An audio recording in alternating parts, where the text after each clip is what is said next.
Hello, everyone. Welcome back to another episode of FAPA Talk. Tim Genc here with FAPA, and I'm joined today by Scott Hall, who is the head of flight operations for Avelo Airlines. Hello, Scott. How are you today?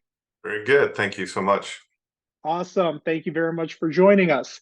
Uh, Scott, let's go ahead and jump right into it. Tell us a little bit about you and how your particular journey in aviation. Sure. I started flying when I was 15, got all my ratings before I was 18 years old, and flew night freight while in the summers while I was in college, and then helped start a business in Oklahoma City where I was going to school for aircraft leasing and flight school, and built my time that way. And then got on and did some night freight out of Kansas City in a Commander 500, and then went to the regional airlines, and then moved my way up. Got on with Pan Am, actually at the Express. Thought I was set for life, and then of course that didn't work out. And then started moving into management on some projects and stuff, and some other startup airlines, and then got to ASA, which became ExpressJet, and then worked my way up to VP of Flight Ops there. And then at our peak, we were 424 airplanes and over 5,000 pilots. Started with an airline that was trying to get A320s going in California. Did that for about a year, and then now I'm at Avelo since March of 2022. And there you have it. Starting with freight, that's some real flying right there. Yes, without Awesome. radar in Kansas. Yes.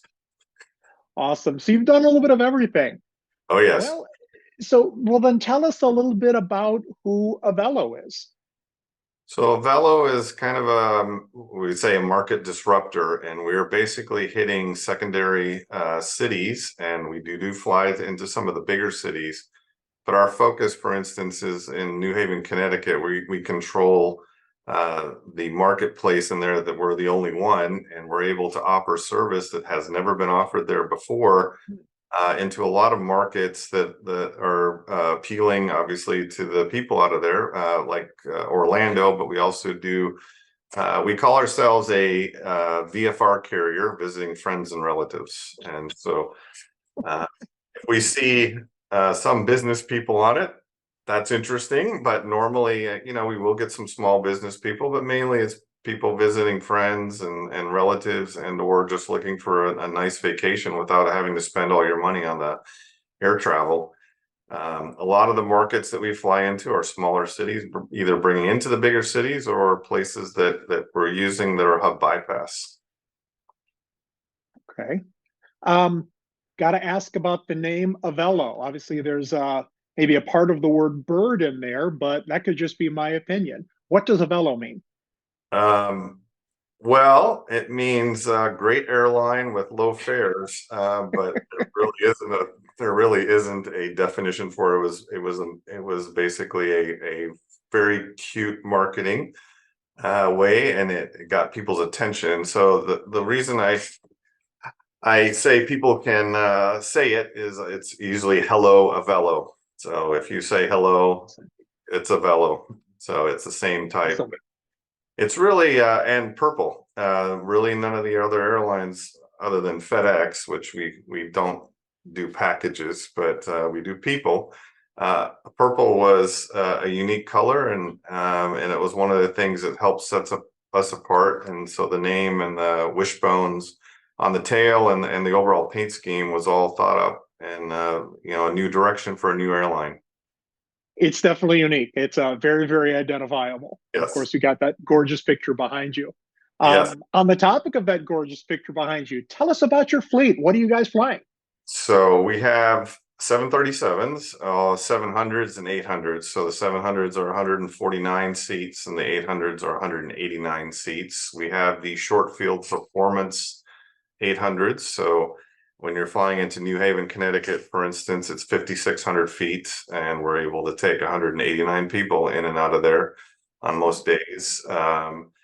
So we're known, some airlines are known for something that's very unique to them, and we're known as a short field airline. A lot of the places we go into have shorter runways, and the aircraft performs very well. We have 16 airplanes today. We have another 5 that we have already signed agreements for, and we're working on more. I would figure 8 to 10 airplanes a year is kind of the a structured growth that we're very excited about, and we think is measured growth. Profitability is obviously what we're striving for, so we want to make sure that we don't go too fast, because other airlines have done that and they end up flaming out, and that's not the way here. Andrew Levy has been involved with Allegiant and ValueJet, and was a CFO at United. So he's very aware of what it takes to be successful with his time, obviously, at Allegiant. And we believe that there's a lot of opportunities out there that a lot of the airlines haven't really taken advantage of yet, and we see a lot of opportunities for us. That's fantastic. Do you guys, and again, everything could change. You never know. Do you guys see yourself being kind of a one aircraft fleet for the foreseeable future? Yeah, I mean, if you learn anything from some of the other successful airlines like Southwest, it seems to, find an airframe that you can grow and shrink into markets. So the 700 gives us that 149 seats, and then the 889 seats for the 800 is a perfect match. So we're able to kind of match the airplane to what we think the marketplace will do the best. The 700s right now work really well out in California, and the 800s really work well on the East Coast. But that doesn't mean that we wouldn't, flip some of them out to the West Coast, more 800s. It's just a matter of kind of looking at the marketplace and seeing which airplane fits best. But we believe we have that flexibility. Fantastic. Okay. Well, you mentioned flying to a place like New Haven, Connecticut. Where are you guys based? And then what are just some of the examples or sample cities that you guys fly into? Sure. So Burbank, California, and that's a good market for us and for everybody on the West Coast. And we just opened Las Vegas out there September 1st. So we'll continue to keep building Las Vegas. On the East Coast, we have we have New Haven, Connecticut, and Raleigh, Durham, North Carolina, Wilmington, Delaware, and Orlando, Florida. So at this point, we're at 6 bases. We'll probably stay through that with 2024. The aircraft all come home at night is the plan. So anybody that's based in those cities, you're normally in your bed at night, unless there's some mechanical issue or weather, or if we do charters. So some of the bases will do some of the charter flying that we do during some of the slower months. So if you're in a city like Burbank, for instance, you're flying to Colorado Springs, to Eugene, Oregon, to Salem, Oregon, to Arcata. So you're flying some bigger cities and some medium-sized cities and smaller. New Haven, Connecticut, we're starting San Juan, Puerto Rico in November. So you'll be doing either a San Juan turn, or you could do Chicago Midway or Baltimore or Nashville or anywhere in Florida, the Orlando's, Fort Lauderdale, Palm Beach, Sarasota, Greenville, Spartanburg, we go out of there. We go to Myrtle Beach, we go to Savannah. So there's a lot of places that are appealing to people in the Northeast from a winter standpoint, but also some of the places where people have moved south out of the Northeast and have a lot of friends still in the Northeast, or they're just transiting back and forth. So there's a lot of opportunities for us out of Raleigh that we see. So Raleigh-Durham has become a very nice market that we're very excited about, and we'll continue to keep flying some interesting places out of there. That probably has some ability to fly some international flying out of it at some point. We'll continue. Sorry. At this point, I think, if you're based in one of these cities, you're going to find that you're probably working 12 to 15 days a month. So depending on where, the seniority and or, where you are as a captain or FO, you're usually flying 12 to 15 days a month. What if you're not based in one of those cities? Is that an option right now for the pilots? You mean like a virtual base or something? Or yeah, virtual base, a commuter, for the person that If you're commuting, I could care less if you live in Guam or London, England, as long as you get to work. Okay. Today Fantastic. we have a commuter stipend, kind of a stipend. Everyone gets it, whether you live in base or not. It's $1,800 a month that you can use to, whatever you want to do.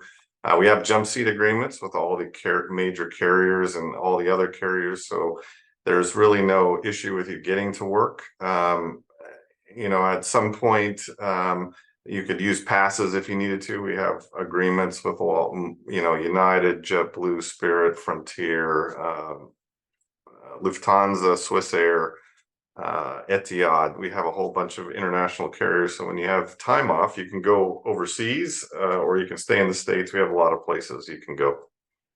Wow, fantastic. So why would Avelo be the right airline or the right carrier for somebody? What would make someone choose Avelo over charter or over a regional or over one of the other major carriers? So one of the things that we feel is a big benefit is that you're home every night and you can sleep in your own bed Mm, at some point, unless you decide you want to go on the road and be. So if you live in base, this is a huge benefit. So if you live in Raleigh, for instance, you're basically going to fly 12 to 15 days, and you're either going to fly in the morning, you're going to do a turn probably down to Fort Myers and back. The most legs you'll do in a day is 4. So you might do something which is, Raleigh to Tampa and back, and then down to Fort Lauderdale and back. We have some 2-day legs and some 4-day legs in most of the places, but and charters, if you want to do that, you're going to be crisscrossing all over the country. We're a flag carrier. So you may do charters to Mexico or the Caribbean or Central America or into Canada. So we've done all of that stuff also. But the big appeal for Avelo, I think, is that you have the ability to upgrade very quickly if you have the time. We are hiring still direct entry captains. So that's a possibility, but we're also taking pilots with 1,500 hours and putting them in the right seat if we believe, or based on restricted ATP, if you happen to be a military or involved in a college. We're really looking for a type of personality that we want to work with and you want to work with us. But the appeal, I think, is basically you get to either commute if you want, but if you live in base, you'll have a lot more time off. You're flying good equipment. The 737 is a pretty well-known airplane, and you're making good money. The starting wage for a captain is $204 an hour right now, and it's $105 an hour for an FO. So you can do pretty well, plus the stipend on top of mhm. that, which is $1,800. After 75 hours, you get 125%. So any block hours over 75 is 125%. Okay. I had a question that was going to be about that and can't remember where I was going with that. So much good information I couldn't remember. Sure. Um, well, let's maybe you'll go ahead and jump back into my head. So you mentioned 1,500 hours or appropriate ATP minimums, whether restricted or whether otherwise, that they are qualified to apply. But of course, you're looking for the right person. You're looking Sure. for someone that's going to go ahead and be an asset to your team. So how would somebody go about applying? So applying right now is all done through airlineapps.com. And you we also will meet people in our own meet and greets that we have throughout the country, and then we go to events like FAPA or OBAP or Women in Aviation and stuff. So it's a good idea for us to be able to start going out to some of these events to see people face to face, especially after COVID. We missed some of that interaction and stuff. Teams are great. I'm not, or Zoom or whatever is fine. The issue is at some point, it's good to see somebody face to face and just kind of put the name to the resume. But airlineapps.com is the best way. The issue we're having now is that we can't hire a whole bunch of lower time pilots because it's going to take you really to upgrade about 18 to 24 months to get to a point. So I'm trying to find a little bit higher time FOs. We are splicing in lower time FOs, and direct entry captains, but eventually we want to get to a point where we're not as reliant on direct entry captains and we're able to take people and groom them through the system. Mhm. But that does not mean that if you have lower time that we're not taking them, because we are. You mentioned that you've got a couple meet and greets that are coming up. Just off the top of your head, do you have some approximate dates and locations of those? I believe there is another one that's going to come up towards the end of October Okay. in Philadelphia, and then we'll Okay. have one more before the end of the year out on the West Coast to kind of appeal to those that are interested in Burbank and Las Vegas. But those dates and announce. I would say the best thing to do is look on our website at aveloair.com, and we have a careers page. And there's a section for pilots, and you can see some of the latest things that we're involved in. Okay, fantastic. We'll make sure that we get that link down there. Sure. Well, I appreciate all the information about Avelo. Let's go ahead and close things out with just kind of a couple of happy fun questions. Sure. Obviously, when you're interviewing or recruiting pilots or talking to a pilot, you can see some interesting things. Sometimes crazy, sometimes unexpected, sometimes just genuinely endearing moments. I always loved sometimes interviewing a gentleman who is, not the standard 19 to 25-year-old individual, maybe a second career. And every time you offer somebody 45 years old a job with the airline and they go ahead and start tearing up, there's something special about that, making their dreams come true. What Sure. would you say is one of your most memorable, either in a good way or a bad way, or a funny way, interview experiences? So, I mean, one of the things that everybody gets asked technical questions, so we'll go through that. But really, I'm kind of interested in the person. So, we'll ask Hmm. questions about what kind of book did you read, the last one, and you can kind of tell things about people, what they're interested in. Otherwise, scenario questions. And Hmm. I know I'm giving away some of this stuff, but which we won't be asking, but this gives you a flavor of it. I mean, one of the questions usually asked is you're a first officer and you look over and the captain and you're running down the runway and you haven't hit V1 yet, but you look over and you see that the captain's seatbelt is not, for whatever reason, is not attached. Do you abort the takeoff or do you continue? And so Hmm. you'll do some scenario questions of, well, does it make sense to continue? Or does it make sense to abort the takeoff? It's only a seatbelt. What the regulation says, you got to have a seatbelt on for takeoff, but it's calm winds. It's nice up in the air. There's no turbulence. So are you better off, instead of going through that abort, are you better off continuing? So we're just trying to see how people think and rational things, or you'll ask off the wall questions like, how do you find a needle in a haystack? Is that anything like eating an elephant one bite at a time? You can burn it, you can use a magnet, you could run around in there, you know, by yourself and see if you get pricked. I mean, there's a whole bunch of ways, but it's those are questions to ask to see how you think, really. Those are fun. Those are always kind of some of the fun ones when you get a little bit off the beaten path. Yes. So I think one of my favorite questions, again, not to give away fun stuff, my one of favorite questions that I would ask someone who was interviewing an airline is, why shouldn't I hire you? Yeah. And it Yeah. was one of those where, again, it's not necessarily about the answer; it's about the thought process, Sure. and of Sure. course that went a few different ways. So those are fun; those are neat questions, and they make it fun for the person doing the interviewing because we like to play the game as well. Yeah, I think the So issue is, you're trying to dig into somebody to see, how do they think, one, but how do they, how do you think they would interact with other people, customers and station personnel, and how do you think through things? yes, I mean that cockpit's a small room to be with Yes, somebody. yes, So last question I have for you. This could be an aircraft you've flown or not. This could be a fictitious airplane or not. What's your favorite aircraft? I mean, I started all my flying when I was 15 in a Cessna 150 with a pull starter, which means you didn't have a solenoid and stuff. But I would go out there, and at the time, auto gas was approved as an STC through the EAA, and so I'd be hauling gas cans out there so I could fly. But it was just a fun airplane, and I would land on the frozen lakes up in Minnesota, when it was winter time, and go buzz some of the fish houses. But it was just a fun airplane to fly. It's not very, unique or anything, but it has very limited avionics when I had it because it was in 1967. But it flew great, and it was one of those things that you could take a date up, and they would be impressed that you could fly. When I got my private at 17, I didn't for that, but I mean, it's just a fun airplane, and I still enjoy that. But I have a 172 now that I'll go up and do some fun flying in. Hmm. Those are fun. It's when an airplane is really an airplane. You shift over to move your wallet and the airplane turns. So Just the only issue is I get scared sometimes because it's like, oh my God, your approach speed is in 55, 60 knots, and I'm not used to that, when you're flying jets. So, I can imagine. Used to deal with that with helicopter pilots a lot. yeah, Also well, transitioning them.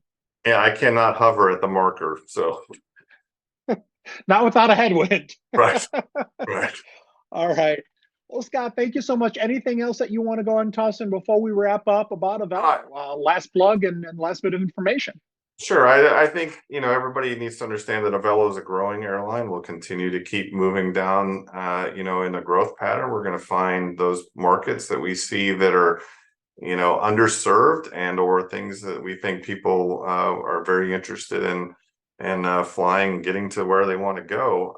Avelo is going to continue to look in the United States for a lot of markets, but we're a charter also airline that we do college football teams. We're flying, Philadelphia Phillies fans. We are doing, college football teams now coming up.